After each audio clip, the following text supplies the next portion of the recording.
গাজায় ইসরায়েলি আগ্রাসনে সহযোগিতা করার অভিযোগে ৪৮টি আন্তর্জাতিক কোম্পানিকে চিহ্নিত করা হয়েছে।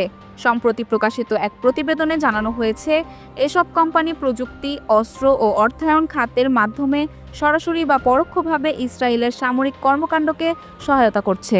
প্রযুক্তি ও অস্ত্র খাতের কোম্পানিসমূহ মার্কিন যুক্তরাষ্ট্র ভিত্তিক অ্যালফাবেট, যা গুগলের মূল কোম্পানি, মাইক্রোসফট, অ্যামাজন এবং লকহিড মার্টিনের মতো শীর্ষ প্রতিষ্ঠান ইসরায়েলি নজরদারি ব্যবস্থা, অস্ত্র সরবরাহ এবং প্রযুক্তিগত সহায়তায় কেন্দ্রীয় ভূমিকা রাখছে বলে প্রতিবেদনে উল্লেখ করা হয়েছে।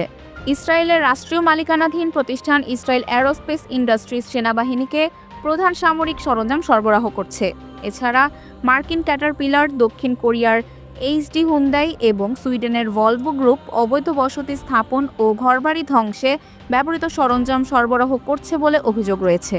অর্থায়নকারী, বিনিয়োগকারী এদিকে বিশ্বের বৃহত্তম বিনিয়োগ প্রতিষ্ঠান ব্ল্যাকরক এবং ভ্যানগার্ডকে গাজায় ইসরায়েলের গণহত্যায় অর্থায়নের প্রধান কর্পোরেট বিনিয়োগকারী হিসেবে চিহ্নিত করা হয়েছে। প্রতিবেদনে বলা হয়েছে, এসব কোম্পানির প্রত্যক্ষ ও পরোক্ষ সহায়তা ছাড়া ফিলিস্তিনিদের বিরুদ্ধে ইসরায়েলের দখলদারিত্ব ও ধ্বংসযজ্ঞ চালিয়ে যাওয়া সম্ভব হতো না।